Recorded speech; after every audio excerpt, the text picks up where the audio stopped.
आज त नौनलाई छस् त। तिमी जस्तो हो त महिना दिनमा नुहाउने। मेरो त 28-29 दिन भयो कि जिउ चिलाइहाल्छ। आजकल तिमी जस्तो राम्रो केटी नै पाइँदैन। हाम्रो आमा त स्याम्पल पिसै हो नि। कहाँ भेटेछन् कुनै हाम्रा बाले। त्यसको असर मलाई सोच परिरहेको छ यहाँ। फेरि बिहाको कुरा ननिकाल है आमा। तिमीले बासँग चाँडै बिहा गरेर के पायो भन त? तँलाई पाइन तँलाई। तिमीले हात दिनु सिकायौ। अब म यो ब्यानर कसरी च्यात्ने त्यो सिकाउँछु। Excuse me. नेपालीमा भन, अंग्रेजी बुझ्दिन।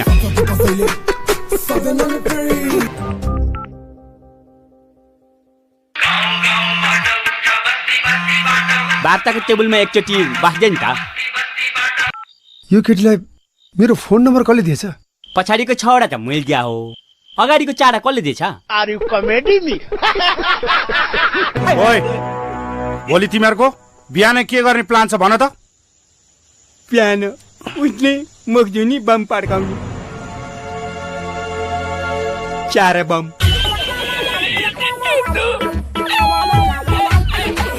पानी त आउँछ। कहिले आउँछ? मरेपछि। आज मर्यो कान्छा, भोलि पानी खान्छ। प्लिज मलाई हेल्प गर्नु। बस। Thank you. रेडियो नेपालको बिहानको सम्पूर्ण प्रसारण यही सकिन्छ। जय नेपाल।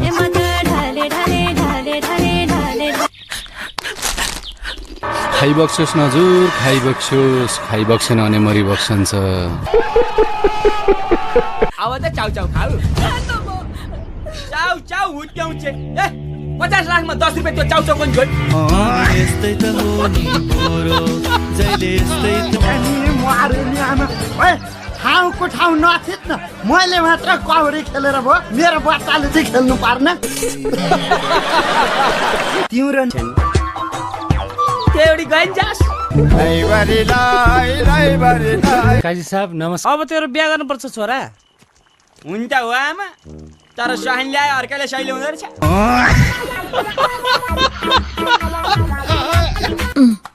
यसपालि पनि एसएलसी फेल। अब यता चाहिँ पास हुन्छ हैन त?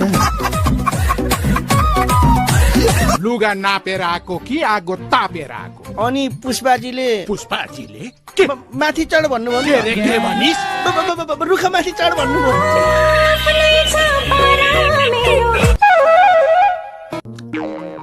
आवी वतारे हटे त्यसका बाजे।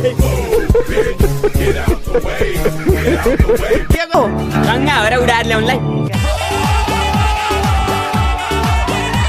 ए, अर्को हिरो खोइ त। हिरो कहाँ एक्लै आउँछ त? हिरोइनसँग आउँदै खाली। खत्तम। अब के गर्छस् त केटो? उसैलाई उडाइदियो मैले। मेरो खराब पानी छ, मेरो खराब।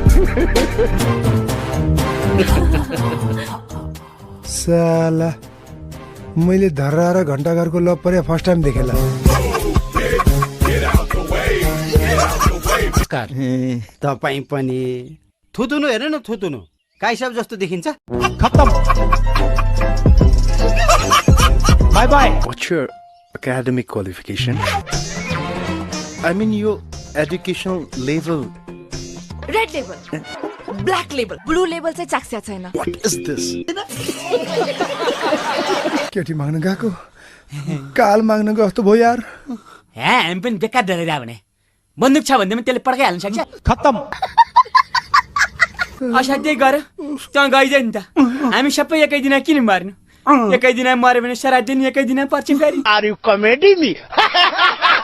फेरि खुस्केलिन बोल्यो।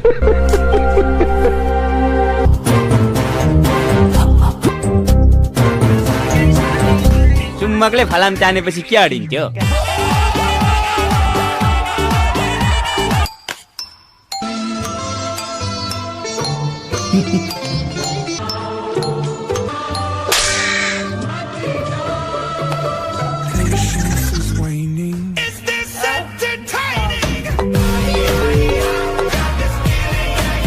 बाइ द वे, म तपाईको उमेर सोध्न सक्छु? सक्नुहुन्छ, तर म बताउन सक्दिन। 18? बाबा कस्तो केस। वास्तवमा आजभन्दा 18 वर्ष अगाडि मलाई 18 वर्षको भन्थे। उतार चढाव छ, हामी जीवित छौँ।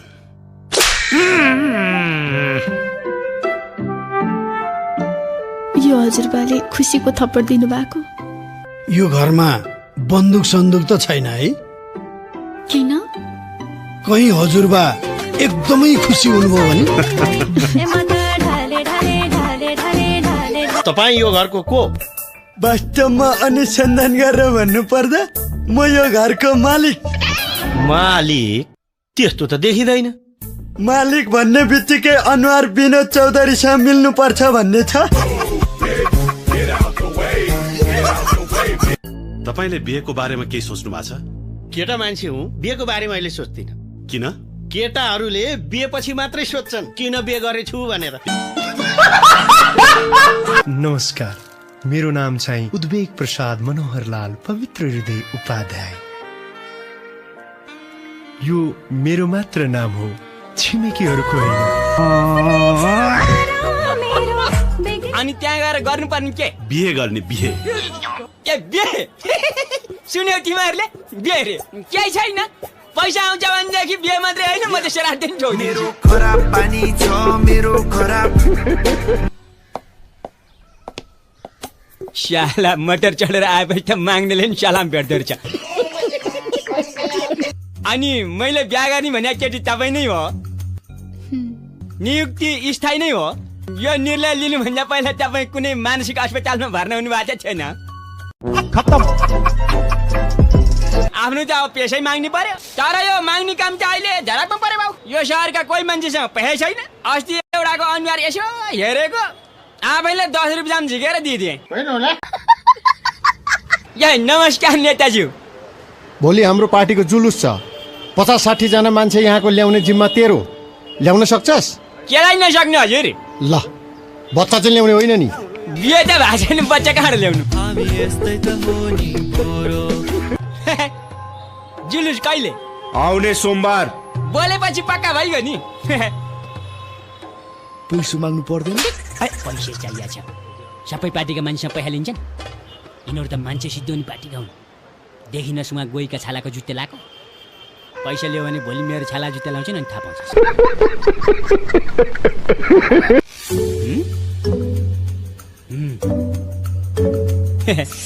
के गर्नु भयो तपाईँले? हजुर ए आफू त माग्ने हजुर, यो स्टाइलले पशुपतिमा माग्न बस्दा नि हुँदैछ भन्दा।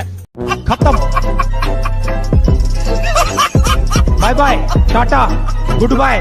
त्यसका बाजे अब चिन्नस् माग्ने काका। यो कोट र टाई भन्ने चिज पनि यस्तै छ, हेर्नुहोस् न। अब यो कोट लगाएको देखेपछि यसले मलाई विनोद चौधरी नै भन्ठाने होला। अहिले एकछिनमा तेरो फ्याक्ट्रीमा जागिरै लगाइदियो भने आपतै पर्छ फेरि। यो अहिलेसम्म नारायणको कार्ड नदेखा खरानी बुढालाई फ्याट्टेसँग बिहेको कार्ड दिएको बौलाएर मर्यो। श्रीमान। हजुर। श्रीमान। के गर्ने? यस्तो मिठोसँग श्रीमान भन्ने शब्द सुन्न पाउने नै यही अदालतमा हो। घरमा त हो श्रीमान, आज भात पकाउने।